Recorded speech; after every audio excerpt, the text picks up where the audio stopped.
Damos la bienvenida a Paola Ortiz, miembro del colectivo Yas Unidos y es su portavoz.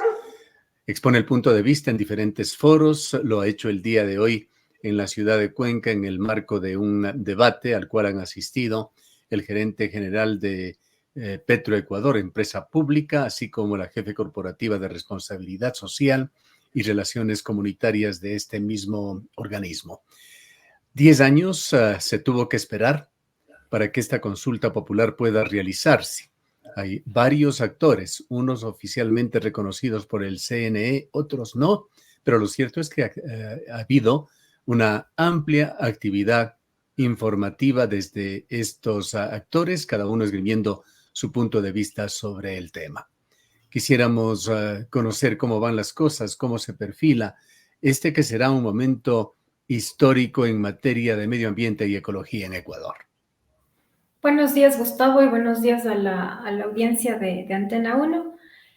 Efectivamente, el día de hoy, en una hora, empezaremos el debate que tendrá lugar aquí en la Universidad Politécnica Salesiana en Cuenca, y por la posición del no en la consulta popular estarán el gerente de Petroecuador, Ramón Correa, y una persona que está en la parte de relaciones públicas.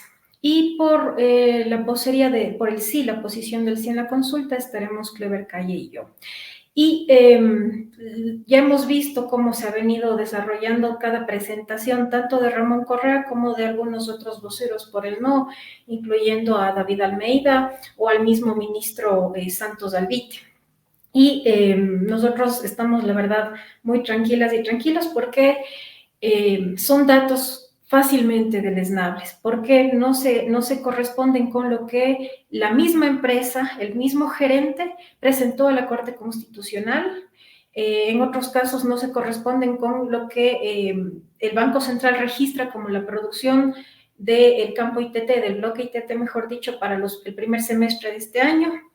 Y en cuanto a la posición de las comunidades, de las personas que están directamente en las áreas de influencia y en la zona I, pues sin duda hay una división. Hay personas que están apoyando la posición del sí, otras la posición del no, pero de ninguna forma puede minimizarse la posición que tiene la NAHUE, la Nacionalidad Guaraní Ecuatoriana, como un solo cuerpo que agrupa a 60 comunidades guaraní. De estas 60 comunidades, no quiero minimizar de ninguna manera su voz, pero sí son muy pocas las que están apoyando la posición de Petroecuador.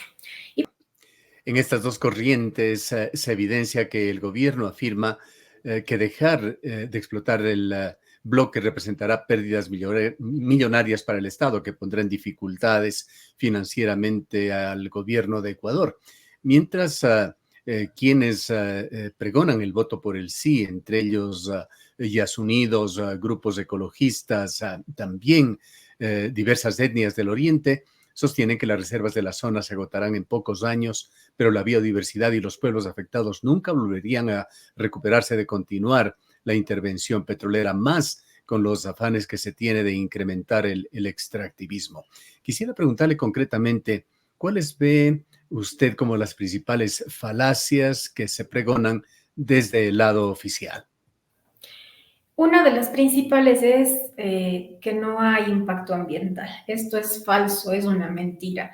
Tanto en los bloques, a ver, el bloque ITT tiene Huispingo, Tiputini y Tambococha. El campo Tiputini y Tambococha, los campos Tiputini y Tambococha ya están en producción.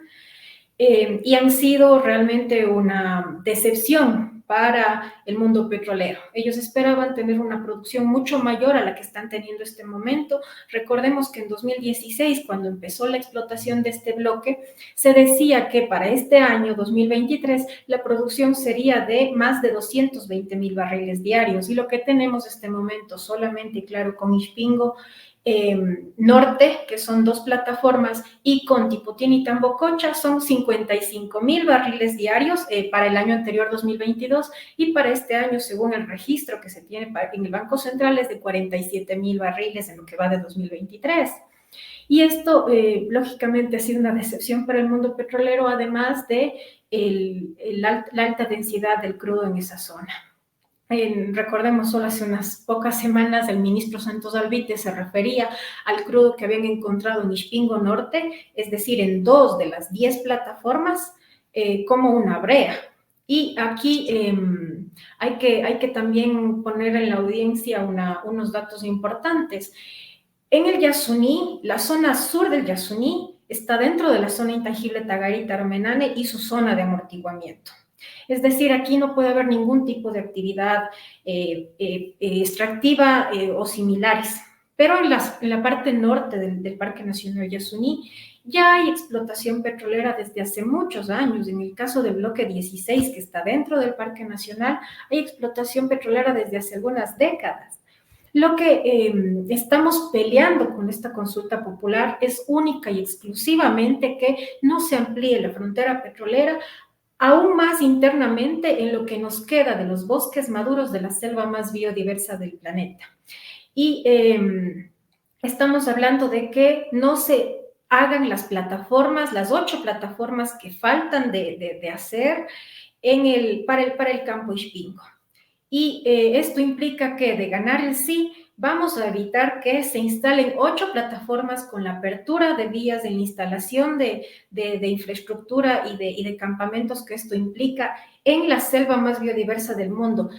Y esto es en lo que nos queda de esta selva, porque recordemos que en los 70s, 80s, hasta los 90s, debido justo al auge petrolero, y también un poco a las políticas de la ocupación de las tierras baldías en la Amazonía, con la apertura de vías tuvimos una muy fuerte deforestación. Entonces, en gran parte de la Amazonía Norte, no, si bien es la cuenca amazónica, si bien es exuberante y muy rica hídricamente, no tenemos ya bosques primarios. Los bosques primarios que nos quedan están justo en la zona intangible Tagarita-Armenane y en la parte norte del Yasuní, en lo que nos queda sin explotar, que es la parte oriental, la parte justamente del ITT.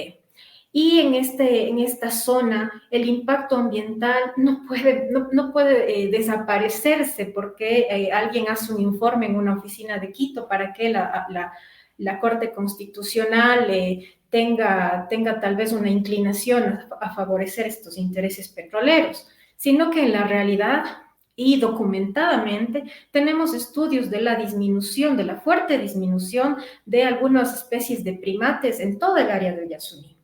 Y la disminución de especies de primates, por ejemplo, también es un indicador de la disminución de especies de otro tipo de insectos e incluso de especies de flora. Y esto, recalco, no está sucediendo en cualquier parte del mundo, sino en lo que queda de los bosques maduros de la selva más biodiversa del planeta, que además es la zona, una de las más biodiversas de la misma cuenca amazónica. Entonces, no puede minimizarse de ninguna manera esto y por otro lado, tampoco podemos caer en esta guerra de las falacias de las cifras económicas. Si bien ¿Cómo han desde... visto ustedes el comportamiento del gobierno de Guillermo Lasso en general con los temas medioambientales? Apareciendo como líder con el ministro del Ambiente, con la presencia ecuatoriana en cumbres del clima como en Escocia, realizando compromisos públicos con respecto al mantenimiento del océano, haciendo acuerdos tanto polémicos como se está viendo ya con respecto a las Islas Galápagos y por otra parte internamente promoviendo y de una manera muy directa, muy intensa el extractivismo. Bueno, les soy sincera, no nos sorprende mucho.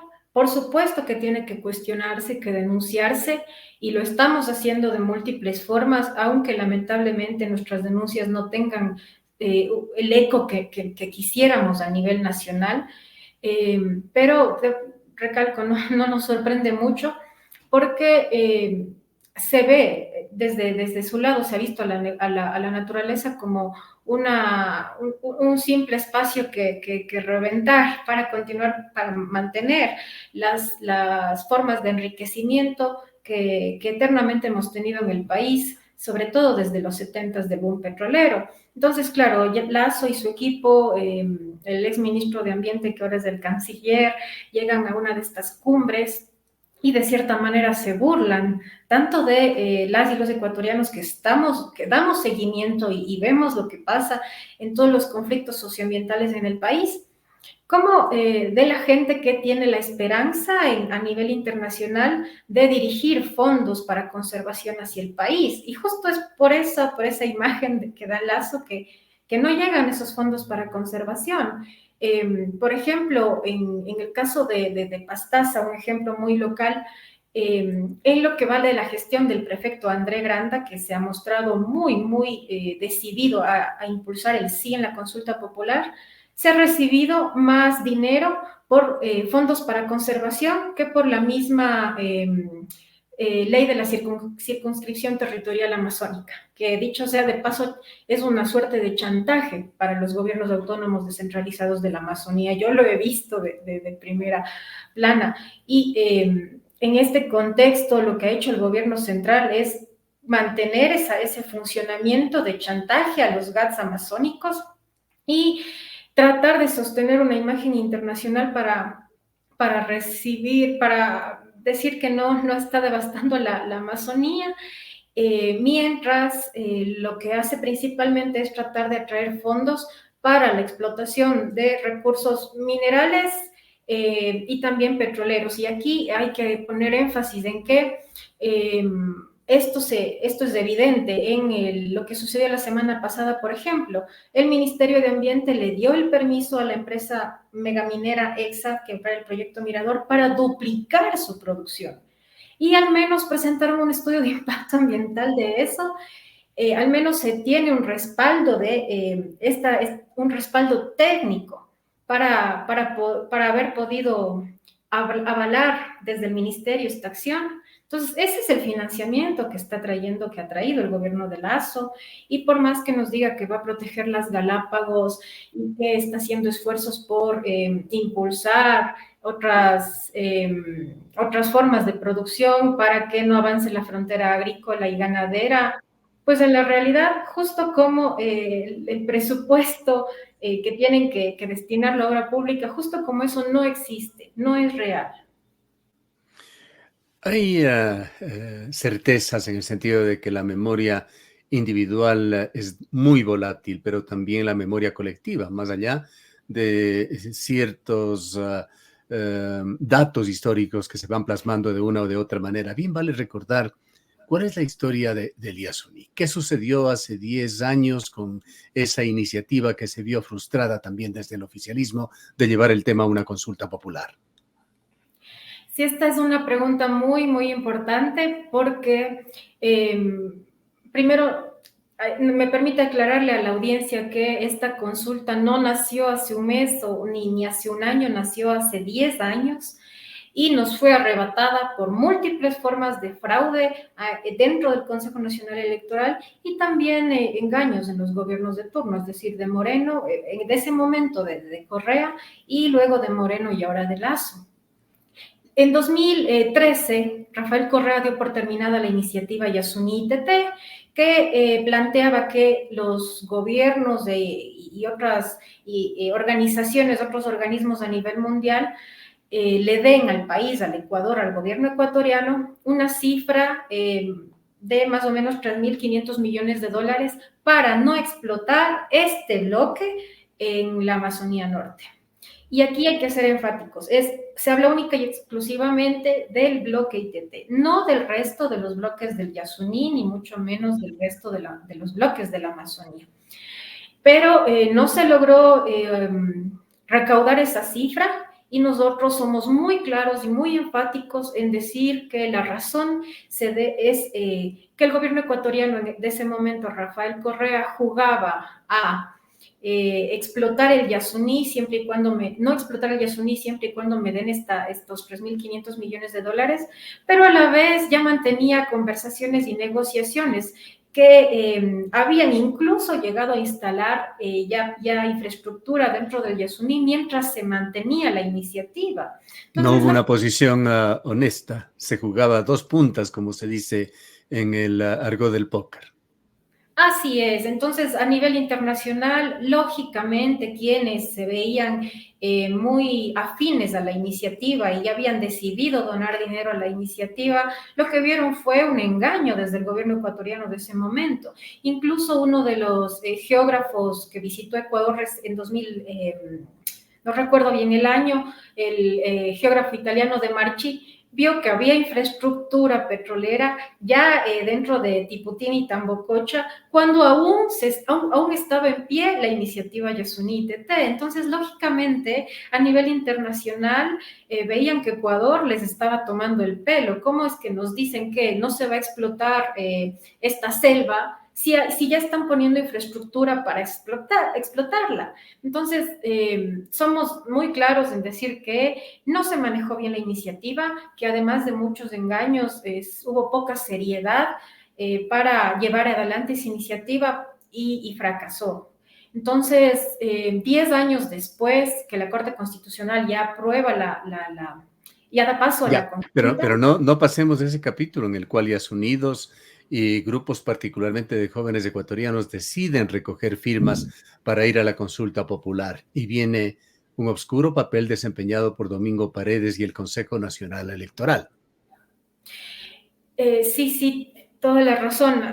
La indignación, lógicamente, era tan grande que no podíamos quedarnos sin hacer nada.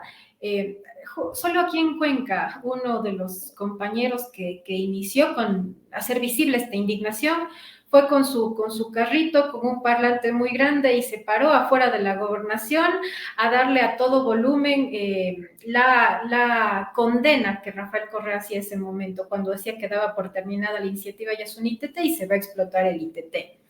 Y así muchas conciencias como aquí en Cuenca se movieron a nivel nacional y se conformó una especie de red movida por la indignación, pero que se transformó en una red con capacidad movilizadora, sin duda, y con la capacidad de apelar a la institución para llevar adelante la consulta. Entonces se planteó la consulta y, como recordará la audiencia, recogimos más de 756,000 firmas, es decir, mucho más de lo que pedía el Consejo Nacional Electoral, pero no había autonomía de las instituciones y eso no se puede negar.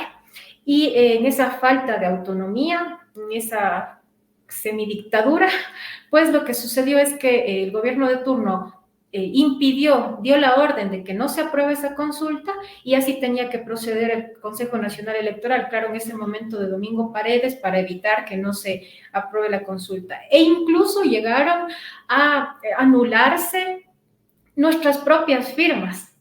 Y se encontró muchas formas hasta ridículas, fue una burla total lo que decía el Consejo Nacional Electoral para anular nuestras propias firmas.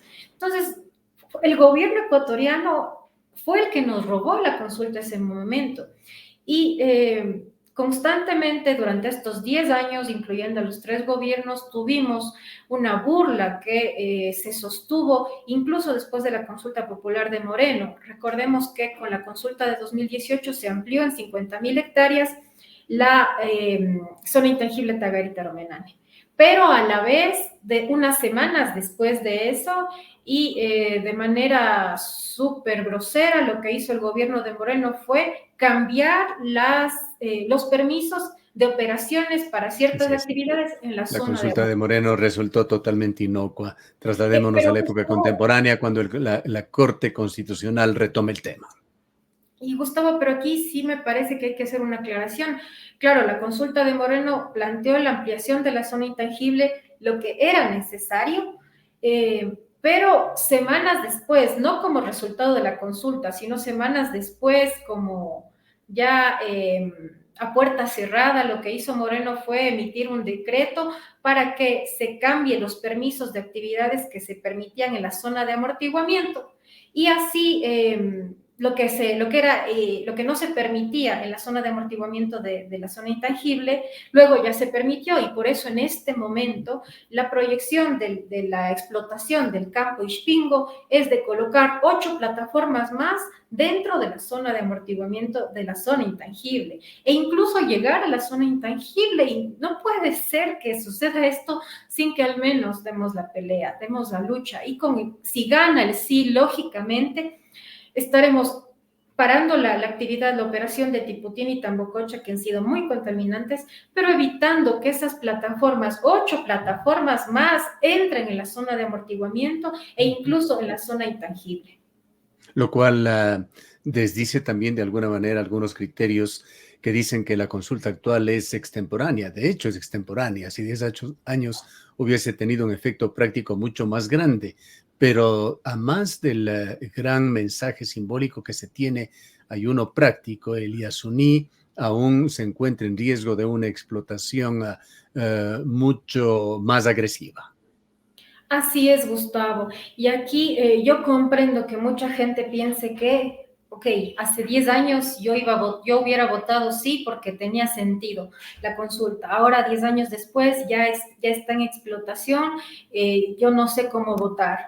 Pues a esas personas, para esas personas este mensaje, la consulta es totalmente vigente, porque de ganar el sí evitaríamos que se instalen 8 plataformas más con la deforestación que eso implica, con la facilitación para el tráfico de especies que eso implica, en prácticamente la zona intangible, porque la última plataforma de estas entra a la zona intangible Tagayari y Taromenane, y las otras quedan en la zona de amortiguamiento gracias a lo que se permitió con el decreto de Lenín Moreno. Entonces, la consulta es totalmente vigente, y además hay que tener presente una cosa: por cada barril de petróleo que se produce en el ITT este momento, que la cifra está entre 55.000 y 47.000 barriles, lo que tenemos son 97 barriles de aguas de formación, que en teoría son tratadas, reinyectadas en la zona de Edén, pero lo que vemos en realidad es que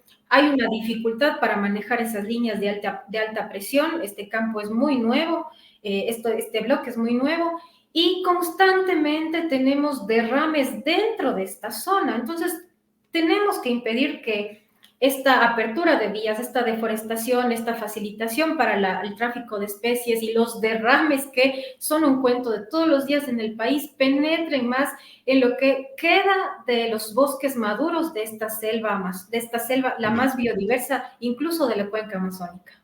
El tiempo lamentablemente es esquivo y debemos concluir preguntándole a usted su visión sobre qué espera que decidan los ecuatorianos este 20 de agosto.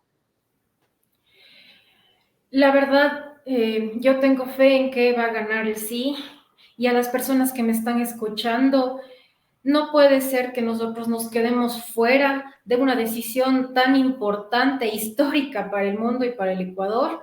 Esto marcaría un nuevo momento para el país, y el voto responsable, el voto por la vida, el voto para proteger lo que nos queda de la selva más biodiversa del mundo y a los pueblos en aislamiento voluntario ahí, es el sí. Entonces les invito a que, si tienen dudas, pues nos contacten. Nosotros estaremos gustosas y gustosos de darles toda la información que se ha levantado desde nosotras y nosotros mismos en estos años, y también pues de sumar a las actividades que venimos llevando, que es muy duro, nos faltan manos, siempre faltan más cabezas, más voluntades, pero con su voto ya pueden hacer mucho, y el voto para defender lo que queda de esta selva es el sí al Yasuní. Gracias, Paola, por habernos acompañado.